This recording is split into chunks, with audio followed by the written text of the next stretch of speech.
আসসালামু আলাইকুম ওয়া রাহমাতুল্লাহ। নাহমাদুহু ওয়া নুসাল্লি আলা রাসূলিহিল কারীম ওয়া আলা আলিহি ওয়া আসহাবিহি আজমাইন ওয়া বা'দ। ফাআউযু বিল্লাহি মিনাশ শাইতানির রাজীম। বিসমিল্লাহির রহমানির রহিম। ফারতাকিব ইয়াওমা তা'তিস সামাউ বিদুখানিম মুবিন। আলহামদুলিল্লাহ, সমস্ত প্রশংসা আল্লাহ রাব্বুল আলামিনের দরবারে, যে মহান আল্লাহ রাব্বুল আলামিন আপনাদের সামনে আবারও একটি গুরুত্বপূর্ণ বিষয় নিয়ে আলোচনা করার জন্য উপস্থিত হওয়ার তৌফিক দিয়েছেন।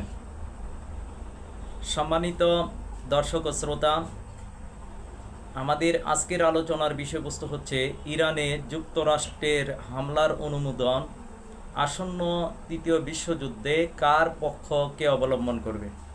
আপনারা ইতিমধ্যে জানেন, ইরান ইসরায়েলের যুদ্ধে ডোনাল্ড ট্রাম্প ইরানে হামলা করার অনুমোদন দিয়েছে তার প্রশাসনকে। পাশাপাশি ইরানের পক্ষ অবলম্বন করেছে চীন, রাশিয়া, উত্তর কোরিয়া, পাকিস্তান, তুরস্ক। অপর দিক দিয়ে ইসরায়েলের পক্ষে সরাসরি যুদ্ধের অনুমোদন দিয়েছে ডোনাল্ড ট্রাম্পের প্রশাসন। ওই দিক দিয়ে পশ্চিমা বিশ্ব, ইউরোপীয় ইউনিয়ন, তারা প্রত্যক্ষ পরোক্ষভাবে ইসরায়েলকে সমর্থন যোগাচ্ছে। ইতিমধ্যে আপনারা জানেন, রাশিয়ার এক জেনারেল বলেছে যে তৃতীয় বিশ্বযুদ্ধ শুরু হয়ে গেছে। এখন হাদিসে বর্ণিত মালহামা যেটি, সেটির সূত্রপাত কিভাবে হবে, কিভাবে কোন দেশের মাধ্যমে ধ্বংস হবে, সেগুলো কিন্তু স্পষ্ট হাদিসের মধ্যে বর্ণনা এসেছে। তবে আপনারা জানেন, আমরা বরাবরই আপনাদেরকে সতর্ক করছি, ইমাম মাহমুদ হাবিবুল্লাহর আগমনটি হয়েছেই মূলত গজওয়াতুল হিন্দ এবং তৃতীয় বিশ্বযুদ্ধের আগমনী বার্তা নিয়ে। উনি সতর্ককারী বান্দা, আল্লাহ তাআলার পক্ষ থেকে সতর্ককারী হিসেবে এসেছেন। আসন্ন জাতিগত কিয়ামতের পূর্বেই উনি সতর্ককারী হিসেবে আল্লাহ তাআলার পক্ষ থেকে প্রেরিত হওয়া দায়িত্বপ্রাপ্ত। উনি ভারতীয় উপমহাদেশ তথা বিশ্ববাসীর সামনে একটি মেসেজ ক্লিয়ার করছেন যে তার জামানায় তৃতীয় বিশ্বযুদ্ধ হবে এবং গজওয়াতুল হিন্দের যুদ্ধ হবে, এবং গজওয়াতুল হিন্দের যুদ্ধের নেতৃত্ব তিনি দিবেন। যেমনটি আপনারা জানেন, আমরা বরাবরই আপনাদের সামনে আলোচনা করেছি, ইমাম মাহমুদ হাবিবুল্লাহর জামানাতেই তৃতীয় বিশ্বযুদ্ধ হবে। যেমনটি ফিরোজ দাইলামি রাদিয়াল্লাহু তাআলা আনহু থেকে হাদিস বর্ণনা এসেছে, ইমাম মাহদির পূর্বে ইমাম মাহমুদের প্রকাশ ঘটবে, সে বড় যুদ্ধের শক্তির যোগান দিবে। তার জামানায় মহাযুদ্ধের বজ্রাঘাতে বিশ্বের অধপতন হবে এবং বিশ্ব এই সময়ে ফিরে আসবে। তাহলে ইমাম মাহমুদ হাবিবুল্লাহর জামানায় তৃতীয় বিশ্বযুদ্ধ হবে এবং সে বড় যুদ্ধের শক্তির যোগান দিবে, মানে গজওয়াতুল হিন্দের যুদ্ধের শক্তির যোগান দিবে। তার জামানায় মহাযুদ্ধের বজ্রাঘাতে, মহাযুদ্ধ বলতে তৃতীয় বিশ্বযুদ্ধ, বজ্রাঘাতে মানে বোমার আঘাতে বিশ্বের অধপতন হবে এবং বিশ্ব এই সময়ে ফিরে আসবে, অর্থাৎ আধুনিকতা ধ্বংস হয়ে আবার আগের জামানায় ফিরে যাবে। আপনারা জানেন, আমি অনেক আগে আলোচনা করেছিলাম যে তৃতীয় বিশ্বযুদ্ধের মাধ্যমে পৃথিবীর আধুনিকতা ধ্বংস হয়ে যাবে। আজকে মনে হয় না যে এটি ব্যাখ্যা করে বিশ্লেষণ করে আপনাদেরকে বোঝানো দরকার। পৃথিবীতে যেইভাবে ক্ষেপণাস্ত্র, মিসাইল, ড্রোন, পারমাণবিক বোমার ব্যবহার হচ্ছে এবং হবে, তার ফলশ্রুতিতে যে পৃথিবীর আধুনিকতা ধ্বংস হবে, এটি আর ব্যাখ্যা করে বোঝানোর প্রয়োজন আছে বলে আমি মনে করি না।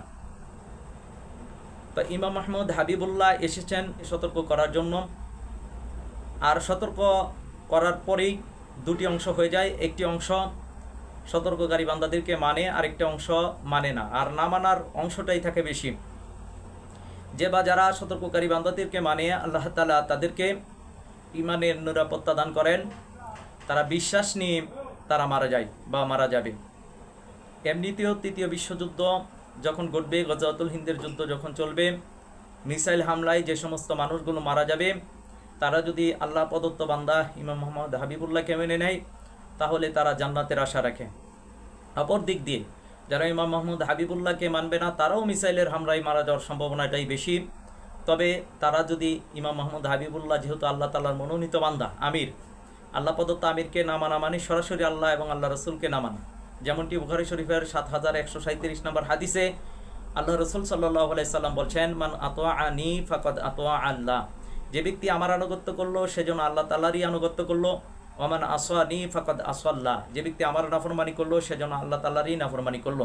ওমান আতা আমিরি ফাকাদ আতাআনি, যে ব্যক্তি আমার আমিরের আনুগত্য করলো সেজন্য আমারই আনুগত্য করলো।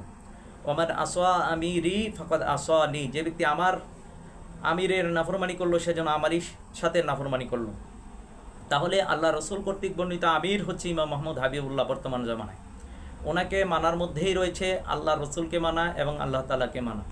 আর ওনার সাথে নাফরমানি করা, ওনাকে না মানা, ওনার সাথে বিদ্বেষ রাখা মানেই হচ্ছে আল্লাহ রসুল সাল্লাল্লাহু আলাইহি সাল্লামকে না মানা, আল্লাহ রসুল সাল্লাল্লাহু আলাইহি সাল্লামের সাথে বিদ্বেষ রাখা এবং নাফরমানি করা। আর আল্লাহ রসুল সাল্লাল্লাহু আলাইহি সাল্লামকে না মানা মানেই হচ্ছে আল্লাহ তাআলাকে না মানা, আল্লাহ তাআলার সাথে নাফরমানি করা, আল্লাহ তাআলার সাথে বিদ্বেষ রাখা। তো যারা আল্লাহ তাআলার মনোনীত আমিরকে মানবে না তারা যেহেতু আল্লাহ রসুলকেই মানে না, আল্লাহ তাআলাকেই মানে না, সুতরাং তাদের উপর শাস্তি আসবে, এটাই হচ্ছে স্বাভাবিক। আর আমির মানা যেহেতু ওয়াজিব, যদি কেউ তরক করে তাহলে সে গুনাহগার হয়। আর যদি কেউ ওয়াজিবকে অস্বীকার করে তাহলে সে কুফরি করে, যার কারণে তার উপর শাস্তি আসবে, এটাই হচ্ছে স্বাভাবিক। আর আল্লাহ প্রদত্ত ব্যক্তিগণ পৃথিবীতে আসেই মূলত দুটি জিনিস নিয়ে, একটি হচ্ছে শুভ সংবাদ অর্থাৎ ইমানের নিরাপত্তার শুভ সংবাদ, বিজয়ের শুভ সংবাদ। আরেকটা হচ্ছে আযাব বা গজব, শাস্তি নিয়ে আসেন। ওনাদেরকে না মানলেই আল্লাহ তাআলা এই জাতির উপর শাস্তি দিবেন, এটি অবিসম্ভাবী একটি ঘটনা। তা আমরা যেটি বলবো যে ইরানে যুক্তরাষ্ট্রের হামলার অনুমোদন আসন্ন তৃতীয় বিশ্বযুদ্ধে কার পক্ষে কে নিবে? আপনার ইমাম মোহাম্মদ হাবিবুল্লাহর জামানাতেই তৃতীয় বিশ্বযুদ্ধ হবে। আর হাদিস থেকে স্পষ্ট বোঝা যায় যে কার পক্ষে কে অবলম্বন করবে। হযরত হুযায়ফা রাদিয়াল্লাহু তাআলা আনহু বলেন, রাসূল সাল্লাল্লাহু আলাইহি ওয়াসাল্লাম বলেছেন, বিশ্বব্যাপী অধঃপতন শুরু হবে, এমনকি মিশরও অধঃপতনের সম্মুখীন হবে। তুরস্কের অধঃপতন হবে দাইলামির পক্ষ থেকে বিস্ফোরণের মাধ্যমে, দাইলামির অধঃপতন হবে আর্মেনিয়ার পক্ষ থেকে, আর্মেনিয়ার অধঃপতন হবে খাজার পক্ষ থেকে, খাজার অধঃপতন হবে তুরস্কের পক্ষ থেকে, সিন্ধের অধঃপতন হবে হিন্দুস্তানের পক্ষ থেকে, হিন্দুস্তানের অধঃপতন হবে তিব্বতের পক্ষ থেকে, তিব্বতের অধঃপতন হবে নাসারাদের পক্ষ থেকে। এখানে কিন্তু স্পষ্টই বোঝা যাচ্ছে যে পাকিস্তান এর অধঃপতন বা ধ্বংস হবে হিন্দ তথা ভারতের পক্ষ থেকে, ভারতের অধঃপতন বা ধ্বংস হবে তিব্বতের পক্ষ থেকে, আর তিব্বতের অধঃপতন হবে নাসারা বা আমেরিকারদের পক্ষ থেকে। তাহলে আজকে আপনি দেখেন মেরুকরণটা কিন্তু হয়ে গেছে অলরেডি, ইতিমধ্যে মেরুকরণ হয়ে গেছে। আমেরিকা এক পথে, ভারত এক পথে, অপর দিক দিয়ে চীনের বিপক্ষ শক্তি হচ্ছে আমেরিকা, ভারতের বিপক্ষে আছে চীন, চীনের বিপক্ষে আছে আমেরিকা। তা এই যে হাদিসের যে মেরুকরণ, হাদিসের যে প্রেক্ষাপট, সেটি কিন্তু আজকে আমরা দিব্য সুস্পষ্টভাবে দেখতে পাচ্ছি। তাহলে সামনেই যে তৃতীয় বিশ্বযুদ্ধ এবং কার পক্ষে কে অবলম্বন করবে, কার পক্ষকে অবস্থান করবে, সেটি কিন্তু হাদিস থেকেও বোঝা যায় এবং বাস্তবেও কিন্তু আমরা তেমনটিই দেখছি। তাহলে হাদিসের মধ্যে যে দাইলামিটি রয়েছে, আপনারা জানেন ইরানের একটি প্রদেশের নামও কিন্তু দাইলামি। সুতরাং এই প্রেক্ষাপটটাও কিন্তু স্পষ্ট দেখা যায় যে আপনার দাইলামির অধঃপতন হবে আর্মেনিয়ার পক্ষ থেকে, আর্মেনিয়ার অধঃপতন হবে খাজার পক্ষ থেকে। এখানে দাইলামির কথা বলা হচ্ছে, তুরস্কের অধঃপতন হবে দাইলামির পক্ষ থেকে।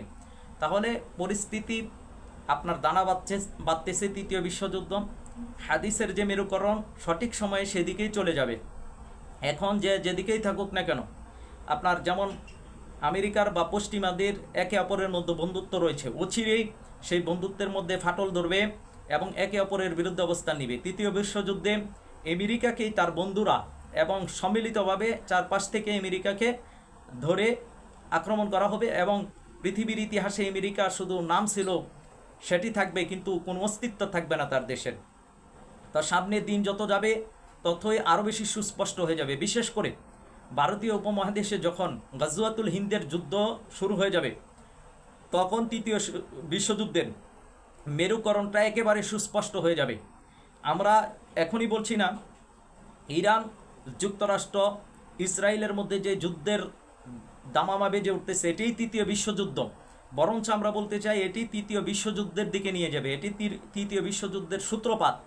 তো দিন যত যাবে ততই তৃতীয় বিশ্বযুদ্ধের প্রেক্ষাপট এবং তৃতীয় বিশ্বযুদ্ধের বাস্তবায়ন ঘটবে, এবং হাদিসের যেভাবে এসেছে ঠিক সেভাবেই আপনার সেটি বাস্তবায়ন হবে ইনশাআল্লাহ তাআলা।